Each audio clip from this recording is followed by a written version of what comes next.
Once upon a time there were 4 little rabbits, and their names were Flopsy, Mopsy, Cottontail and Peter. And so begins the beloved children's story, The Tale of Peter Rabbit.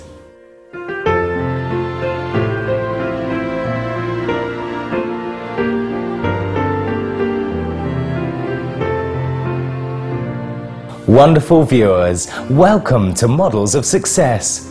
Today we will wander about in the nature-loving, magical world of author Beatrix Potter, creator of Peter Rabbit and Friends. Inviting readers into a land filled with hard-working porcupines, tailoring mice, naughty squirrels and tea-drinking frogs. Beatrix Potter is the illustrious British author whose children's books have been cherished by millions worldwide over the past 100 years. On July the 28th, 1866, Helen Beatrix Potter was born in South Kensington of London, England. Her parents, Rupert and Helen, called her Beatrix or Bee. Having inherited Lancaster cotton fortunes, the Potter household was able to lead quite a comfortable lifestyle. Typical to Victorian times, Beatrix was cared for and educated by a series of governesses, only seeing her parents at bedtime and on special occasions. When her younger brother and best friend Bertram was sent off to boarding school, she spent many hours in the nursery all alone. That is, except for the menagerie of little creatures she and Bertram had taken in. Supreme Master Television had the opportunity to speak with Judy Taylor, Beatrix Potter's biographer. She was surrounded by hedgerows and fields in which there were wild animals. And she was very interested in flowers, animals, and nature generally. She and her brother kept pets. They kept rabbits, bats, hedgehog, mice, and they drew from nature. Little Miss Potter carefully copied their anatomy from every angle. At the age of 9, she had already started creating her characteristic drawings of costumed animals, when she fashionably dressed ice-skating rabbits in Victorian Vogue. She also discovered her pets' peculiar personalities and described them in a journal written in secret code.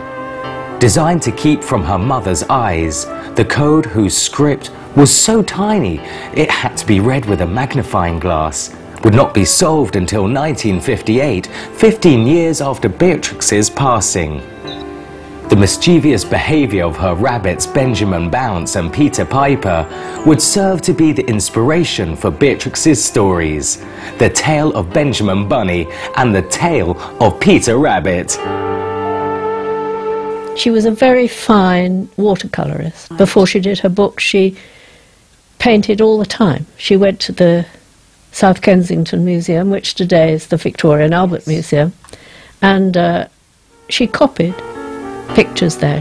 The most invigorating time of the year for Beatrix was the family's summer holidays in the Scottish Highlands and in the Lake District. I think one of my pleasantest memories of Esthwaite is sitting on Oatmeal Crag on a Sunday afternoon, and all the little tiny fungus people singing and bobbing and dancing in the grass and under the leaves all down below, and I sitting up above and knowing something about them. I cannot tell what possessed me with the fancy that they laugh and clap their hands. And have her paintings of the fungi ever been exhibited? Yes, they were exhibited at the Natural History Museum maybe 20 years ago, and they were used as illustrations to a book about fungi published many years ago, and her watercolours were used as illustrations, which shows how good they were. Miss Potter wished to earn a degree in mycology. In her late 20s, she developed a theory of spore germination that demonstrated that algae and fungus were of the same family. And she prepared a paper on fungus and submitted it to the Linnean Society in London. And her paper was accepted but she was not able to go and read it because she was a woman. Miss Potter set aside her aspirational fungus expertise and turned to her storybooks. Her illustrious career as a children's author began with a letter that she wrote at the age of 27 to a 5-year-old boy. She wrote a letter to the son of her governess, Noel Moore, who was ill in bed and needed something to amuse him. And she wrote him a letter saying, "I have no news to tell you, so let me tell you a story." And then she began, once upon a time. Right. And the letter had pictures in it, black and white pictures. And the whole story, it's a 4-page letter, is the basis, almost in many parts of it, word for word, as the book is today, The Tale of Peter Rabbit. The letter contained one of the first versions of the tale of Peter Rabbit, and thus heralded the mischievous rabbit's debut on the world stage. After being rejected by 6 publishers, in 1901 Beatrix Potter paid to have the tale of Peter Rabbit published privately. An initial edition of 250 copies was printed and sold very well. In fact, even the brains behind Sherlock Holmes, Sir Conan Doyle, bought his children a copy. A year later, Beatrix attracted the publisher Frederick Warne & Co., and a colour edition was produced. The book soon made its way to the United States. The librarians in America adored her books and came over and met her and so on.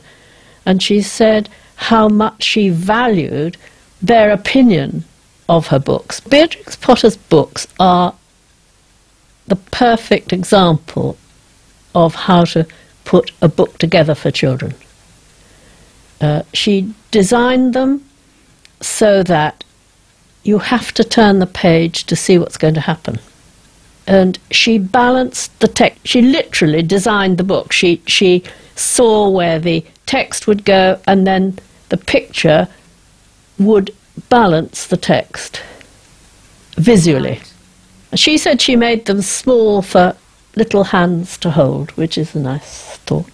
Well, she writes about animals, and I'm really interested in animals. She writes about, like, squirrels, dogs, rabbits, those type of animals, including birds. My favorite book is The Tales of Peter Rabbit. Miss Potter also became one of the first children's book authors to offer products related to her stories. She noticed that in the shops there were dolls made of cotton and so on, but they were of characters, for instance, on cereal packets. And so she thought, well, why don't I try with a Peter Rabbit? And she made a Peter Rabbit herself. Sewed it, made it, put it together, and she registered the copyright herself. So she patented it, and it was reproduced by a number of firms and sold in shops. It's remarkable, isn't it, that here we are over 100 years later, still loving, reading, buying, everything to do with her books. Well into her 30s, Beatrix Potter continued to adopt animals and provided them with loving homes. Their unique personalities gave her inspiration, including her adorable hedgehog, which is the namesake of the story, The Tale of Mrs. Tiggywinkle. There was a nice, hot, singy smell, and at the table, with an iron in her hand, stood a very stout, short person staring anxiously at Lucy. Her print gown was tucked up, and she was wearing a large apron over her striped petticoat. Her little black nose went sniffle, sniffle, snuffle, and her eyes went twinkle, twinkle. And under her cap, where Lucy had yellow curls, That little person had prickles. After closely working together for a couple of years, Norman Warne, the youngest of the Warne publishing brothers, proposed to Beatrice. The betrothal lasted only a few months before Norman sadly succumbed to leukemia. To overcome her grief, Beatrix moved to the Lake District and bought Hilltop Farm in the quiet village of Surrey. Inspired by the magnificence of her humble country living, Hilltop became the backdrop for many of her tales. Soon after, Beatrix Potter turned her attention to a second career as a conservationist. She became a very rich woman, from the royalties from her books, from the money from the merchandise. Her father left her a lot of money when he died. He was a rich man. And she spent her money rescuing land, really. Every time she heard the proposal to build on land, that it was for sale for development, she couldn't bear the thought of houses being all over the place. So she bought the land. To preserve it, basically. To preserve it. And that's really why we have the Lake District today, why it is so beautiful, why it is so free of big towns, houses, even villages. I mean, it's remarkably open and free, because when she died she left everything to the National Trust. At the age of 47, Beatrix Potter married Mr. William Hearless, a country solicitor whom she had met whilst purchasing Castle Farm nearby Hilltop. She always kept rabbits on her land, so as not to disappoint visiting children, explaining that the animals were the descendants of Peter Rabbit. On December the 22nd, 1943, at the age of 77, Beatrix Potter passed away. She willed 14 farms and 4,000 acres of land to the National Trust. It is one of the largest British legacies ever made. The Beatrix Potter Society was formed just 30 years ago. The Society was formed to research and preserve and publish, make available Beatrix Potter's works. I did a book of her letters to children, as well as the biography I did of her, and I also selected 400 of her letters from the big collection in an effort to show the progress of her life.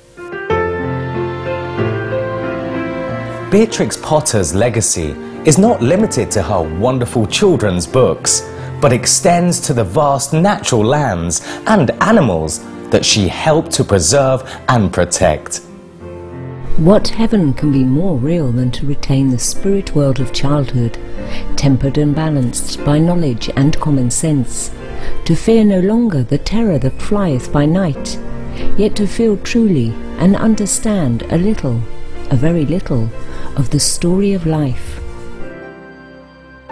For more information on Beatrix Potter and the Beatrix Potter Society, please visit www.beatrixpottersociety.org.uk. Inspired viewers, thank you for joining us today for Models of Success. Please stay tuned to Supreme Master Television for Vegetarianism, the noble way of living, coming up next after noteworthy news. May heaven's diverse creations bless your days with newfound joys and wonders.